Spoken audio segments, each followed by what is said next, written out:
Well, it's great to be here. Great to be back at Poynter. I want to talk today about carrying on the great work of Lothar Meggendorfer, who we just saw in that video, who I was unfamiliar with, but I think we need to carry on his spirit in what we're doing in journalism. I forgot to get the clicker here.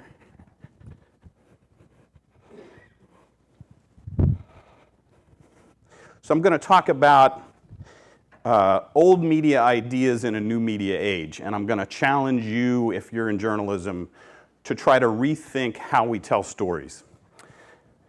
So I begin with this kind of depressing point that I think that American journalism is suffering from a lack of imagination.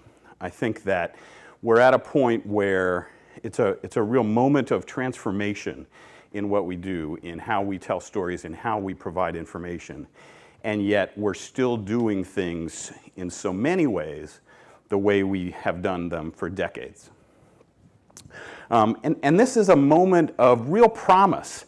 This is a time when we can reinvent how we reach people, how we tell stories, where we can really reimagine journalism. And yet, if you look at a typical news website, the way that you're getting information is still very much the old story form. And let's talk for a second about the promise. You think about the web and mobile devices, they provide essentially a new canvas for how we can paint pictures, how we can tell these stories. They are, I've been stretching to try to find a metaphor in history on sort of the importance of this moment. And you know, it's almost like at the Industrial Revolution, when suddenly we realized that we could automate things. Maybe it's like the Renaissance. We are at an amazing moment. And yet, we still tell stories the same old way. So let's talk about how that is. What is the old way? Really, if you look at any news website, it is essentially the old story form pasted into pixels. It's the inverted pyramid. It's the way that we have been telling news stories for decades. And it's just appearing in pixels instead of ink. And the same if you work in television. If you go to a television website, you would think that here we are at this moment when we could really see different ways of using video to tell stories. And yet what you get usually are video players that show you the same packages that were on the 6 o'clock news pasted into pixels. So why is this? Well, in some ways this is an infrastructure problem. If you work at a newspaper, you're familiar with the CMS, the content management system that is often built for putting ink on paper, and then as something of an afterthought, we have appended on the ability to publish on the web. But essentially what it's doing is taking newspaper stories and pasting them in pixels. Here's a typical example, and this is a perfectly fine story that was in our paper yesterday in the Tampa Bay Times. On the left is the story as it appeared in the paper, and on the right is the story as it appeared on our website. Now that's really valuable to be able to look at those stories, but I just wonder, can't we find new ways to present that information that might be more helpful to our readers? I think in many ways we are stuck in the 90s. I remember the first IRE conference when the web was just getting started, and they showed us the first website that was being popularized, which was for The Late Show with David Letterman. And that was about 1994. And yet, here we are almost 20 years later, and I'm not sure that the kinds of content that we're putting on the web is any different than the kinds of content that we were putting in newspapers back then. Why is that? Well, I think part of it is because the CMS is often an add-on to an existing publishing system. So we have millions of dollars spent on presses and on pagination systems so we can print our newsprint products. And what we've done is, like we've put an extra room on the house, we have put on a module that also allows us to publish on the web. that gives us little flexibility to create new story forms. So if we want to reimagine how we tell stories, it's hard to do if the unit of journalism is still the story, the traditional inverted pyramid story. And I'm going to talk a little bit today about unit of journalism, which sort of boils this down to almost like the science of atoms. But it is the units that are in effect our new canvas. And if we haven't provided variety in those units, if we haven't reinvented the unit, we are very much constrained. What's our mobile strategy? To shrink the old story to fit on the smaller screen, right? You know, even if we have a good, even if we have the ability to tailor the content to a mobile device, what you're getting on that mobile device is still the same content that we're putting on newsprint. Another problem here, I think, is old media thinking. If you go to an editor in any American newsroom and say, I want to cover whatever, they're going to say, go write a news story about that. And that's because editors and reporters don't think beyond the traditional story forms. Now, part of that, like I said, is infrastructure, but they don't even know what colors they can use on this new canvas because all they're thinking about is the way that they have always done it.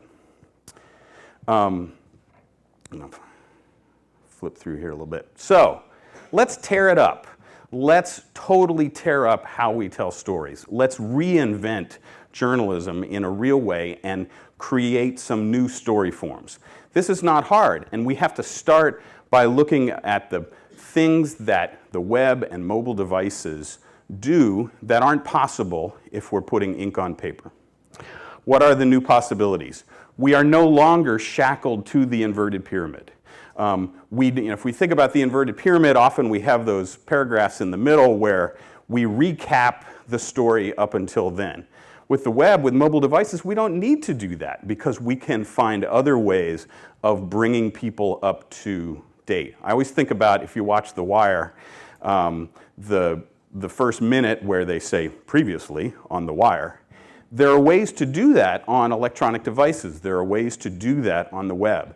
And we are no longer shackled to that traditional way that we've told stories. So let's blow it up. Let's blow up the news story. And let's talk about some different things that we might do. So let's start by inventing some new units of journalism. So here in the old way of thinking, the unit is the story. And the story can be anything from that 4-inch story about the burglary in Tampa to a Lane DeGregory narrative about the girl in the window. Let's break away and create some new units instead of that story that could still tell a tale. And let's start by saying that we don't have to repeat the nut of the story every time, because the web and mobile devices provide us ways to bring people up to date. If you haven't been following the story, you can hear previously on The Wire. What can the web and mobile devices do that we can't do on newsprint? They can sort and tally. And a lot of what we do in journalism is counting and telling stories through counting. Our devices can do that for us. They can sort, they can tell us what's important for us based on our location, based on our interests, and we really, in most of what we do electronically, we don't take advantage of that. We can also tell the backstory. If you haven't been following us, if you haven't been following this before, you can read the previous chapters. I was looking at a trial story recently, and I wanted to read what we had written before when the crime first occurred. And unfortunately, in our content management system, there was no way to easily link to that previous installment, to the original chapter. The other thing that devices can do is allow readers to explore. A lot of what we do in journalism is we're going to give it to you because we think it's what you should have, what you should know. And we don't often enough provide the opportunities for readers to explore, to take the raw materials of our journalism and look in and find their own stories. Let me tell you about one form that we created at PolitiFact, the Truthometer. Many of you are familiar with that, so I'll be quick here. But the Truthometer is a different form of journalism, and the idea is that each Truthometer article is a fact check on one claim. Here's one on Michelle Bachmann, a claim that she made in a debate that Mitt Romney put into place socialized medicine. You can see our article begins there, and then you can see our rating, Pants on Fire. What's different about this story form is it's not just a traditional fact-checking article. It's part of a greater story that tells you things about Michelle Bachmann. Here's her PolitiFact record. I talked about tallying. This tallies up her record. You can see her record is not so good. 19 falses and 12 Pants on Fires. So now you're a reader, you want to explore, what else has Michelle Bachmann gotten a Pants on Fire for? And you can click, and unfortunately there was not room for all of them, but you can see that here are the many statements she made that earned a Pants on Fire. And you can click into them and explore, and you can see our sources. And you can decide if you agree with us. A lot of what we do, our readers don't agree with, and that's part of the fun. We are prompting a lot of discussion about facts in American politics, and all through a new form of journalism. So let's tear it up with another new story form. How about crime? Always been sort of an important backbone in American journalism, the police reporter covering things, but how do we do that? The same old way. We write a news story when the crime occurs, we write a news story about the investigation, we write a news story about the person being charged, going on trial. All of that, there's a lot of repeating there. And we miss the opportunity to pull things together. So here's a really cool site I actually just learned about yesterday from my friend Steve Myers, Homicide Watch DC. They've created the unit of journalism is the homicide. So they follow every homicide in Washington, D.C. Here are all the victims, photographs of the victims. You can click in, read narratives of the crimes. You can see where the crime stands in the judicial system. They also map them so you can look for the homicides nearest your house or look for patterns or whatever. A fascinating new form with tremendous potential for news organizations across the country. Let's talk about another new story form, the bill. We all cover our legislatures and cover Congress, and how do we do it? The same old way we've done it for decades.